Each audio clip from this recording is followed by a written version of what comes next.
दोस्तों नमस्कार, मैं doctor RC Sharma desire university से सभी व्यूअर्स का मेरा वीडियो देखने वालों का अभिनंदन करता हूं।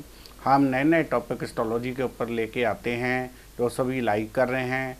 आज का मेरा टॉपिक भी एस्ट्रोलॉजी से रिलेटेड ही है कि हम ब्रह्मा विष्णु महेश का नग सभी एस्ट्रोलजर्स क्यों रिकमेंड करते हैं, इसे डालना चाहिए कि नहीं डालना चाहिए, किसको डालना चाहिए, क्यों डालना चाहिए, ये सभी क्वेश्चनों के आंसर आपको मैं देने के लिए आज आपके सामने आया हूँ।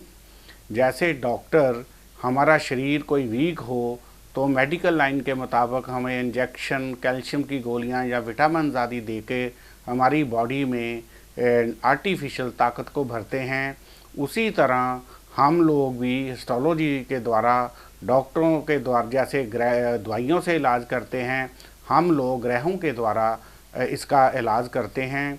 क्योंकि ये आने वाले वक्त में हमारा जो है एस्ट्रोलॉजी का टॉपिक है, ये मेडिकल कॉलेजों में भी ये सब्जेक्ट आने वाला है। ये चलो एक अलग विषय है, मैं इसके ऊपर नहीं जाऊंगा। जैसे हम आर्टिफिशियल फीडिंग देके अपने शरीर को कायम करते हैं, हमारी ज्योतिष में इसे काल पुरुष की कुंडली कहा गया है, क्योंकि हमारा सिर से लेकर पैर तक सारी बॉडी है जो हमारी 12 घरों में डिवाइड होती है। जिस घर की भी हमारी एस्ट्रोलॉजी के मुताबिक प्रॉब्लम होती है, हमें उसी बॉडी पार्ट की प्रॉब्लम आ जाती है। इसलिए हम भी ग्रहों द्वारा इनको पावर दे के हम इसका ट्रीटमेंट करते हैं। जैसे कुंडली के हमारे घर होते हैं 1, 4, 7, 10 घर, उसको केंद्र स्थान कहा गया है। 1, 5, 9 को ब्रह्मा विष्णु कहा गया है। यही मेरा आज का टॉपिक है। 1, 4, 10 घर हमारी केंद्र के घर होते हैं। इनकी पावर जो होनी बहुत स्ट्रॉन्ग होनी ज़रूरी है।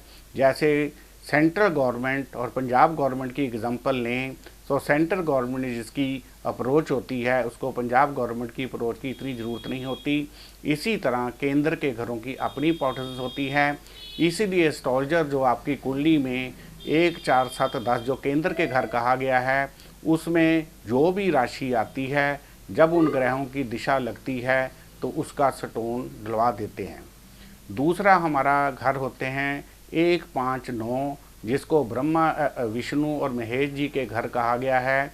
इन घरों के हमारे देवी देवताओं का नाम आने से ये घर हमारे केंद्र से भी इम्पोर्टेंट घर बन जाते हैं।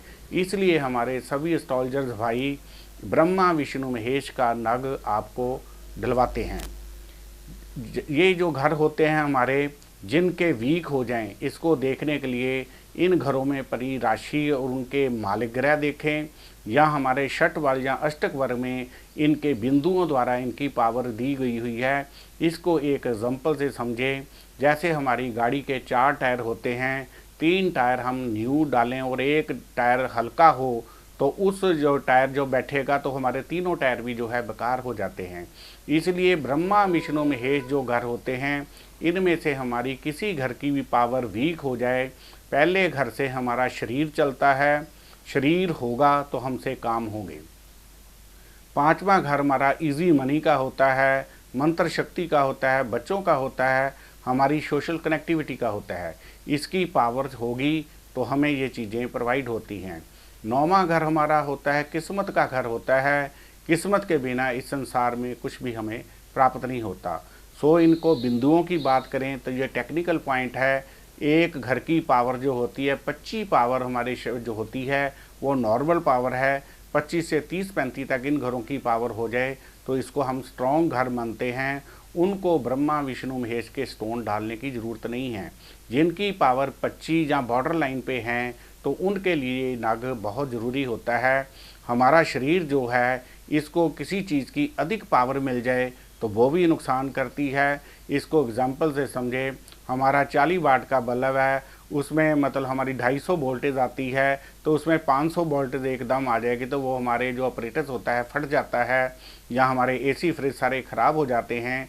ये टेक्निकल बातें हैं। इसी तरह इन घरों की पावर ज़रूरत से ज़्यादा हो जाए तो ये कहावत है कि जिस चीज़ की भी पावर बढ़ जाए वो सृष्टि जो है हमें नुकसान देना शुरू कर देती है।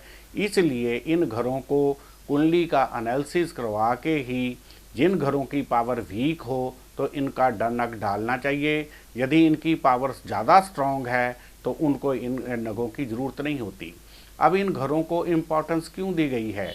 क्योंकि ब्रह्मा विष्णु महेश का नाम आने से हम लोग बच्चे पैदा करके पांचवें घर से ब्रह्मा जी का रोल करते हैं और हम अपने बच्चों की पालना करके विष्णु जी का रोल करते हैं। और हमारे बच्चे को कोई प्रॉब्लम आ जाती है तो हम उसको अपने हाथों में लेकर उसका शमशान घाट में जाकर हम क्रियाकर्म अपने शास्त्र के मुताबिक करते हैं। इसलिए हम लोग भी आके ब्रह्मा विष्णु महेश जी का रोल करते हैं। इसीलिए एस्ट्रोलॉजी में इन घरों की पावर अधिक होती है। जैसे ब्रह्मा जी ने सृष्टि की रचना की तो हम भी यहाँ अपनी सृष्टि रच के ब्रह्मा जी का रोल करते हैं। विष्णु जी ने संसार की पालना की तो हम भी अपने बच्चों को पाल के विष्णु जी का रोल करते हैं। हमारे बच्चों को कोई नेगेटिविटी हो जाए या मिस हो जाए, डेथ वगैरह हो जाए तो हम अपने हाथों में लेकर उसको जानवरों की तरह फेंकते नहीं हैं, उनको अपने अपने धर्म के मुताबिक उनका संस्कार करते हैं। इसलिए इन घरों की पावर जो होती है वो महेज महत्व रखती है। ये हमारी कुंडली की सेंट्रल पावर से भी त्रिकोण भाव की पावर स्ट्रॉन्ग मानी गई है। इससे ही हमारा सारा संसार जीवन का चलता है। यदि शरीर है, पहले घर से हमारा शरीर होता है। यदि हमारा शरीर स्वस्थ होगा तो हम दुनिया में काम करने के काबिल रहेंगे। पांचवा घर हमारा मंत्र यंत्र शक्ति का होता है, इजी मनी का होता है। जब हमारे पास पैसा ना हो तो भी हमारा जीवन जो है बेकार हो जाता है। नौवां घर हमारा मंत्र शक्ति का है, ज्योतिष का है, टेक्निकल एजुकेशन का होता है। तो इस फील्ड में इस घर की पावर के लिए हमें बहुत कुछ पावर चाहिए, क्योंकि किस्मत के बिना इस संसार में कोई भी जीव जंतु अपना भाग्य को बिना प्रमोट नहीं कर सकता। इसीलिए हम इन घरों को ब्रह्मा विष्णु महेश कहने के मुताबिक इन घरों के हम एस्ट्रोलॉजर जो लोग हैं इसको सजेस्ट करते हैं। लेकिन इसका डालने से इतनी नेगेटिविटी नहीं है। बहुत ज़्यादा एक्स्ट्रा और स्ट्रॉन्ग हो जाए तभी ये प्रॉब्लम देते हैं। ये मेरा आज का ये विषय था। यदि आपको पसंद आया हो तो मेरे चैनल डिज़ायर यूनिवर्सिटी के ऊपर इसको लाइक या सब्सक्राइब करें, ताकि आने वाले वीडियो जो है आपको मिलते रहें। धन्यवाद। Doctor RC Sharma, desire university Jalandhar.